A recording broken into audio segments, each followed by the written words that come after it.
Hello everyone, welcome to my channel. तो आज का हमारा टॉपिक है chemical reaction and equation. Chemical reaction होते क्या हैं और इसको हम किस तरह डिफाइन करते हैं। तो हम आज के टॉपिक में यही जानेंगे केमिकल रिएक्शन एंड इक्वेशन होते क्या हैं। अगर आपको ह्यूमन डाइजेस्टिव सिस्टम के बारे में कुछ जानना है तो आप मेरे पिछले के वीडियो जाके देख सकते हैं। मैंने वहाँ पर ह्यूमन डाइजेस्टिव सिस्टम के बारे में डिस्क्राइब कर रखा है। तो आइए चलते हैं और हम देखते हैं केमिकल रिएक्शन एंड इक्वेशन होते क्या हैं। ये 10th क्लास का पहला चैप्टर है। तो आइए चलते हैं। तो सबसे पहले जानते हैं केमिकल रिएक्शन क्या होते हैं। A chemical reaction is the process that convert one or more substance into different new substance. Chemical reaction एक ऐसा प्रोसेस है जो एक या एक से ज़्यादा पदार्थ को एक या एक से ज़्यादा नए पदार्थ में बदल देता हो, उसी को हम केमिकल रिएक्शन कहते हैं। जैसे रस्टिंग ऑफ आयरन, जो लोहा है, लोहा में जब जंग लग जाता है ना तो वो जो कन्वर्ट होता है ना उसी को हम कहते हैं केमिकल रिएक्शन। जब लोहा में हम जो जंग लग जाता है ना, जैसे हमारे पास एक लोहा है उसमें जंग लग गया तो वो कौन सा रिएक्शन कहलाएगा? केमिकल रिएक्शन कहलाएगा। याद रखना, फिजिकल रिएक्शन और केमिकल रिएक्शन में कभी कंफ्यूज मत होना। फिजिकल रिएक्शन जैसे पानी है, पानी को हम फ्रीज कर दिए तो वो जो आइस बन गया ना वो हमारा फिजिकल रिएक्शन कहलाएगा। जो पानी, क्योंकि वो है तो पानी ही ना, है तो उसी का है ना, तो हम उसको कहेंगे फिजिकल रिएक्शन। लेकिन जो रस्टिंग ऑफ आयरन, जो लोहा में जो जंग लगा है ना वो केमिकली लगा है, वो केमिकल की वजह से लगा है, इसी वजह से हम कहेंगे वो केमिकल रिएक्शन हुआ है। अब हम जानते हैं केमिकल इक्वेशन क्या होता है। Representing of symbolic chemical using symbols and formula of the substance. देखो, केमिकल इक्वेशन होता है जो हम केमिकल रिएक्शन, जैसे कोई चीज़ हम रिएक्शन करवा रहे हैं तो उसका जो सिंबॉलिक फॉर्म लिखेंगे ना, सिंबॉलिक फॉर्म लिखेंगे ना, कहेंगे केमिकल इक्वेशन। जैसे मैं लिख रहा हूँ A + B, इसको हम रिएक्टेंट करवा दिए तो जो हमारा जो नया सब्सटेंस आएगा ना, नया प्रोडक्ट आएगा ना, जैसे आ गया यहाँ पे P + D, तो ये हमारा जो होगा ना इसी को हम कहेंगे केमिकल इक्वेशन। जो हम, क्योंकि हम यहाँ पे कोई एक इक्वेशन टाइप का होगा ना, केमिकल रिएक्शन को हम इक्वेशन के रूप में लिए हैं ना, इसी को हम कहेंगे केमिकल इक्वेशन। ये हमारा हो गया रिएक्टेंट। जो हमारा लेफ्ट साइड रहता है ना, लेफ्ट साइड, वो हमारा हो जाता है रिएक्टेंट। और हमारा जो एक नई प्रोडक्ट आया ना, नया सब्सटेंस, उसको हम कहेंगे प्रोडक्ट। ये हमारा राइट साइड होता है। जैसे हम एक एग्जांपल लेते हैं, मैग्नीशियम + ऑक्सीजन, इसको हम रिएक्ट करवाएं तो जो हमारा प्रोडक्ट आएगा ना, जैसे मैग्नीशियम ऑक्साइड आएगा, ये हमारा प्रोडक्ट है, ये हमारा रिएक्टेंट है, ये हमारा प्रोडक्ट है, इसी को हम कहेंगे केमिकल रिएक्शन। ठीक है, और इसी को सिंबॉलिक फॉर्म को हम, इसी फॉर्म को कहेंगे केमिकल इक्वेशन। अब हम चलते हैं केमिकल के कितने प्रकार होते हैं, केमिकल रिएक्शन के कितने प्रकार होते हैं, तो अब हम वो जानेंगे। सबसे पहला है कॉम्बिनेशन रिएक्शन। तो आइए देखते हैं कॉम्बिनेशन रिएक्शन होते क्या है। When two or more reactant combine with each other to form a new product, जब दो या दो से ज़्यादा रिएक्टेंट आपस में कंबाइन होकर एक नया प्रोडक्ट बनाए ना, उसी को हम कहते हैं कॉम्बिनेशन रिएक्शन। जैसे कार्बन + ऑक्सीजन, इन दोनों को हम कंबाइन कर दिए, आपस में कंबाइन कर दिए तो ये हमारा बन गया कार्बन डाइऑक्साइड। ये एक कार्बन डाइऑक्साइड नया प्रोडक्ट बना है, कार्बन + ऑक्सीजन, ये दोनों आपस में मिलकर एक नया प्रोडक्ट बना है कार्बन डाइऑक्साइड। तो हम इसी को कहेंगे कॉम्बिनेशन रिएक्शन। जैसे हमने यहाँ पे कोई दो रिएक्टेंट लिया, जैसे हमने कोई यहाँ पे दो रिएक्टेंट लिया, ये मैंने दो रिएक्टेंट ले लिया, ये दोनों कंबाइन होकर ना, ये दोनों आपस में कंबाइन होकर ना एक नया प्रोडक्ट कोई बनेगा ना, कोई एक नया प्रोडक्ट, उसी को हम कहेंगे क्या? उसी को कहेंगे कॉम्बिनेशन रिएक्शन। फिर हमारा आता है decomposition reaction. When single reactant break down into two और मोर प्रोडक्ट, जब एक सिंगल रिएक्टेंट ब्रेक डाउन होकर, टूटकर दो या दो से ज़्यादा प्रोडक्ट बने ना, उसी को हम कहते हैं डिकम्पोजिशन रिएक्शन। जैसे हमने कोई एक रिएक्टेंट लिया, जैसे हमने ले लिया यहाँ पे A, जैसे हमने लिया A, ये इसको हम डिकम्पोज किए, ये डिकम्पोज होकर A + B दोनों बन गया ना। जैसे हमने यहाँ पे A को डिकम्पोज किया, ये रिएक्टेंट इसे करवाया तो ये हमारा हो गया A + B, इसी को हम कहेंगे क्या? Decompose reaction. जब एक रिएक्शन को हम डिकम्पोज करवाएं और एक या एक से ज़्यादा प्रोडक्ट बन जाए तो उसी को हम कहेंगे डिकम्पोज रिएक्शन। जैसे हमने यहाँ पे सिल्वर क्लोराइड को लिया, सिल्वर क्लोराइड को हमने डिकम्पोज किया तो हमारा वो रिएक्शन करवाया तो हमारा हो गया सिल्वर + क्या कहते हैं, कैलोरीन। तो हमारा ये क्या हो गया? Decomposition reaction. फिर हमारा आता है डिकम्पोजिशन रिएक्शन ना के 3 प्रकार होते हैं, 3 टाइप होते हैं। पहला थर्मोलाइसिस, जिसको हम थर्मल डिकम्पोजिशन भी कह देते हैं। दूसरा हमारा इलेक्ट्रोलाइसिस, जिसको हम इलेक्ट्रोलाइटिक डिकम्पोजिशन भी कहते हैं। तो फिर तीसरा हमारा है फोटोलाइसिस, जिसको हम फोटोलाइटिक डिकम्पोजिशन भी कहते हैं। तो हम चलिए सबसे पहले जानते हैं थर्मोलाइसिस क्या होता है, थर्मोलाइसिस डिकम्पोजिशन क्या होता है, थर्मल डिकम्पोजिशन क्या होते हैं। थर्मल डिकम्पोजिशन, जिसको हम थर्मोलाइसिस भी कहते हैं, break down with the help of heat, जो ना हीट की मदद से ब्रेक डाउन हो, मतलब गर्मी की मदद से ना टूटे, उसको हम कहते हैं थर्मल डिकम्पोजिशन। जैसे कैल्शियम कार्बोनेट को हमने हीट दिया, वो calcium oxide plus carbon dioxide बना, इसी को हम क्या कहेंगे, ये हीट के द्वारा टूटा, इसी को हम कहेंगे थर्मोलाइसिस। जिस रिएक्शन में हीट की गर्मी से ना डिकम्पोज हो, उसको हम कहेंगे थर्मोलाइसिस या थर्मल डिकम्पोजिशन।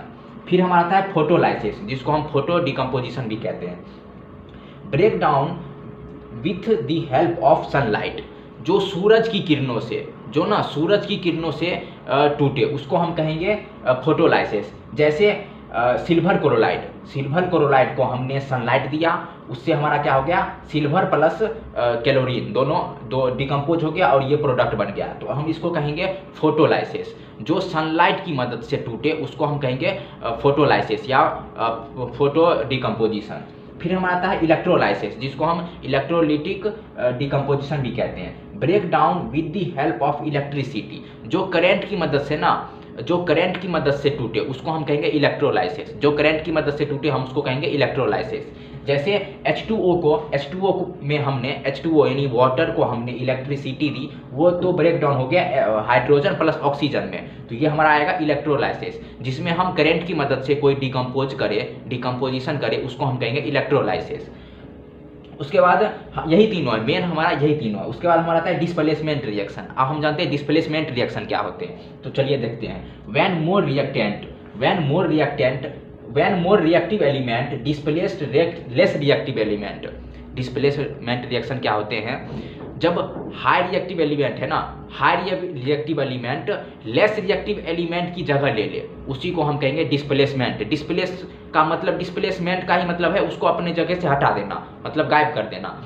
तो when more reactive element displaced less reactive element, तो उसी को हम कहेंगे डिस्प्लेसमेंट रिएक्शन। जब high reactive element less reactive element को डिस्प्लेस्ड कर दे, उसकी जगह से हटा दे, तो उसी को हम कहेंगे डिस्प्लेसमेंट रिएक्शन।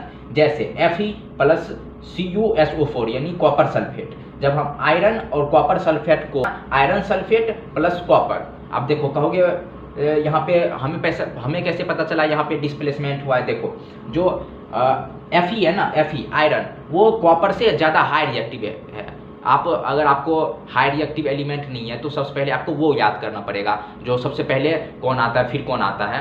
तो सबसे पहले हमें इसको डिस्प्लेसमेंट को रिएक्शन को पहचानने के लिए ना, सबसे पहले हमें हाई रिएक्टिव एलिमेंट का जो वो आता है ना लाइन, उसको याद करना पड़ेगा।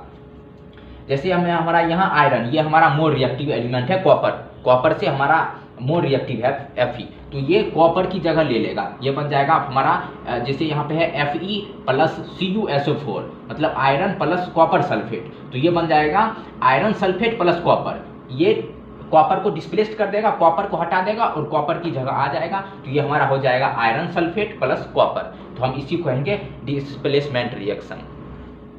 तो अब हमारा आता है, उसके बाद हमारा आता है डबल डिस्प्लेसमेंट रिएक्शन। तो आइए चलते हैं डबल डिस्प्लेसमेंट रिएक्शन क्या होते हैं। तो जानते हैं डबल डिस्प्लेसमेंट रिएक्शन क्या होते हैं, तो आइए देखते हैं डबल डिस्प्लेसमेंट रिएक्शन होते क्या है।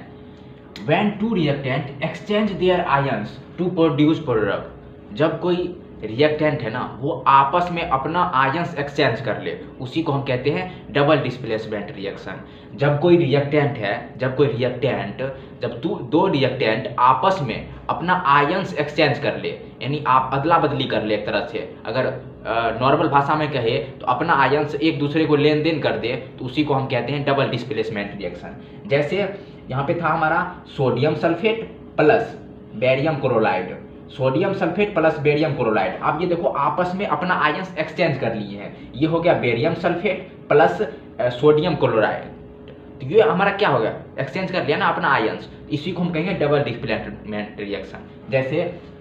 जैसे हम कोई दूसरा एग्जांपल लेते हैं, जैसे यहाँ पे था हम रेड ले लिए, एक रेड था और हम यहाँ पे एक था येलो, ये दोनों कोई एक आपस में प्रोडक्ट है, मतलब रिएक्टेंट है। फिर दूसरा हम ले लिए ग्रीन और ब्लू। अब देखो ये दोनों आपस में एक रिएक्टेंट है, ये दोनों आपस में एक रिएक्टेंट है। दोनों को हम जब रिएक्शन करवाएंगे ना, तो ये जो आपस में दोनों अपना आयंस एक्सचेंज कर लेंगे ना, उसी को हम कहेंगे डबल डिस्प्लेसमेंट रिएक्शन। अब जिसको यहाँ पे रेड येलो है, अब ये रेड क्या काम करेगा, ग्रीन की जगह ले लेगा, तो ये रेड ग्रीन हो गया।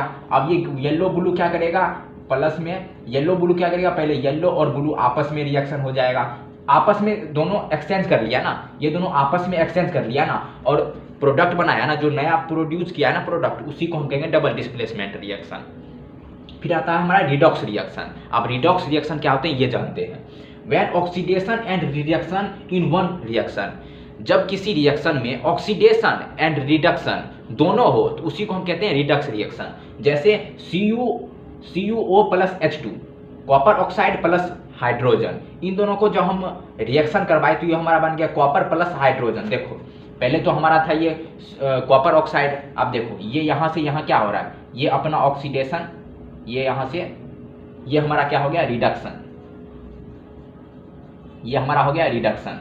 देखो यहाँ पे ऑक्सीजन था, अब यहाँ से ये ऑक्सीजन आके यहाँ हट गया, तो जो ऑक्सीजन जहाँ हट जाता है ना, जहाँ से मतलब ऐड ऑक्सीजन का ऐड नहीं हुआ है, तो वहाँ हम कहेंगे रिडक्शन। जहाँ ऑक्सीजन का थी ऑक्सीजन वहाँ से मतलब लूज हो गया, जहाँ से ऑक्सीजन हट गया उसको हम कहेंगे रिडक्शन।